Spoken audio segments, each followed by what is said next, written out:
اگر آپ ایک خاتون نیوز اینکر کو 20 منٹ تک ٹی وی پر خبریں دیتے ہوئے مستقل دیکھتے ہیں اور آپ کے ذہن میں کوئی گندا خیال نہیں آتا، آپ کے ذہن میں کوئی ہلچل پیدا نہیں ہوتی، تو آپ کو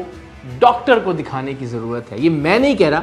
یہ ڈاکٹر ذاکر نائک صاحب نے کہا ہے، اور اب سے کچھ دیر پہلے میں نے یہ کلپ دیکھا ہے اور اب تک میں اپنا سر پیٹ رہا ہوں کہ اس پر کیا کہا جائے۔ فریحہ ادریس صاحبہ کو انٹرویو دے رہے تھے ڈاکٹر ذاکر نائک، اور ظاہر ہے اپنی نگاہیں نیچے رکھتے ہوئے محترمہ کی جانب وہ نہیں دیکھ رہے تھے، لیکن اس عجیب و غریب کلپ میں تو ان کا یہ کہنا تھا کہ اگر آپ ایک خاتون کو 20 منٹ تک دیکھ رہے ہیں ٹیلی ویژن پر اور اس نے میک اپ کر رکھا ہے، وہ نیوز اینکر ہے، اور اگر آپ کے ذہن میں کوئی گندا خیال نہیں آ رہا، اگر کوئی گندی بات نہیں آ رہی، کوئی گندی سوچ پیدا نہیں ہو رہی، اگر کوئی ہلچل نہیں ہو رہی، تو پھر آپ میں کوئی مسئلہ ہے، آپ کو ڈاکٹر کو دکھانا چاہیے۔ ڈاکٹر ذاکر نائک صاحب کے مطابق وہ عورت کو دیکھتا ہے میک اپ کے ساتھ، اس کے دماغ میں کچھ نہیں ہوتا ہے تو ڈاکٹر کے پاس جانا چاہیے، کچھ پرابلم ہے آدمی میں۔ آپ لڑکی کو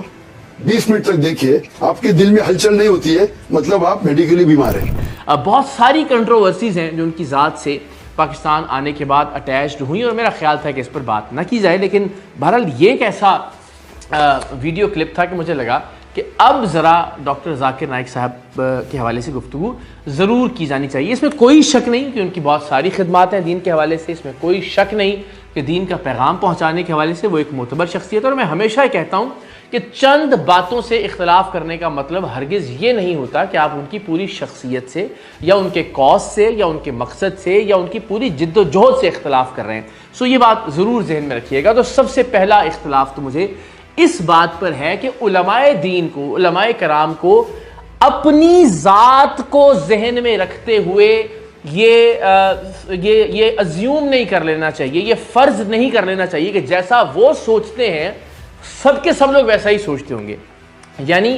ذاکر نائک صاحب نے یہ اعتراف کیا اس کلپ کے اندر کہ میرے مطابق اگر 20 منٹ تک ایک خاتون نیوز اینکر کو ٹی وی پر خبریں دیتے ہوئے دیکھ کر کسی کے ذہن میں کوئی گندی سوچ پیدا نہیں ہوتی، کوئی ہلچل نہیں ہوتی، تو اسے ڈاکٹر کو دکھانا چاہیے۔ اس کا مطلب کہ ڈاکٹر ذاکر نائک اگر 20 منٹ تک کسی بھی خاتون کو میک اپ میں دیکھتے ہیں ٹیلی ویژن کے اوپر، وہ کوئی ڈرامہ نہیں کر رہی، وہ کوئی فلم نہیں کر رہی، وہ ناچ نہیں رہی، وہ گا نہیں رہی، اس نے کوئی بیہودہ لباس نہیں پہن رکھا، ایک نیوز اینکر جو ایک مناسب کپڑوں کے اندر ہوتی ہیں، انہیں دیکھ کر اس کا مطلب ہے ڈاکٹر ذاکر نائک کے ذہن میں گندے خیالات پیدا ہوتے ہیں، ان کے ذہن میں ہلچل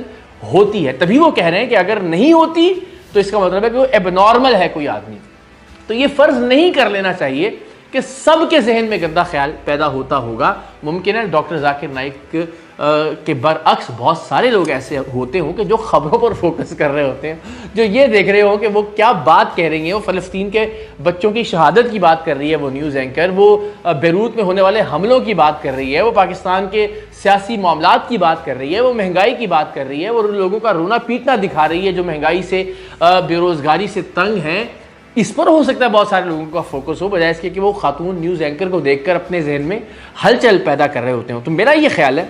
ذاکر نائک صاحب کو یہ فرض نہیں کر لینا چاہیے تھا کہ ایک معاملہ اگر ان کے ساتھ ہوتا ہے تو ضروری ہے کہ یہ سب کے ساتھ ہوتا ہو۔ یعنی اگر وہ 20 منٹ تک کسی عورت کو گندا خیال ذہن میں لائے بغیر نہیں دیکھ سکتے، تو اس کا یہ مطلب نہیں کہ کوئی بھی مرد یا کوئی بھی شخص کسی عورت کو گندا خیال ذہن میں لائے بغیر 20 منٹ تک نہیں دیکھ سکتا۔ بہت سارے لوگ ایسے ہیں میرا خیال ہے کہ جو یہ کارنامہ سر انجام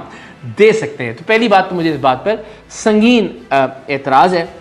بہت سارے لوگ ہیں جو کانٹینٹ دیکھتے ہیں، جو خبریں سنتے ہیں، جو یہ دیکھتے ہیں کہ کیا بات کی جا رہی ہے، کیا تجزیہ پیش کیا جا رہا ہے، بجائے اس کی کہ وہ مستقل اپنے ذہن میں گندے خیال لاتے رہیں۔ تو مجھے لگا کہ اس کے علاوہ بھی بہت ساری ایسی چیزیں ہیں کہ جن پر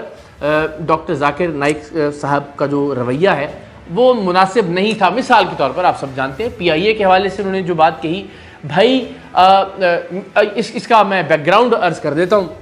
انہوں نے کہا کہ جی 1000 کلو کا وزن تھا، اور جس میں ظاہر ان کا اکوپمنٹ ہوگا اور کچھ ایسی چیزیں، ممکن ہے کتابیں بھی ہوں، دینی کتابیں بھی، جنہیں وہ پاکستان لا رہے تھے۔ تو انہوں نے کہا کہ انہوں نے جو سی او او ہیں یا سی ای او ہیں، ان کے تلفظ کی وجہ سے بات واضح نہیں ہو سکی پی آئی اے کے، ان سے خود رابطہ کیا اور انہوں نے یہ جواباً کہا کہ میں 50% ڈسکاؤنٹ دوں گا آپ کو اس وزن کے اوپر جو آپ لے کر جا رہے ہیں، 100% رعایت میں نہیں دے سکتا۔ ابھی آپ کو مثال دوں گا، میں آ رہا تھا، ہمارا 1000 کلو تھا،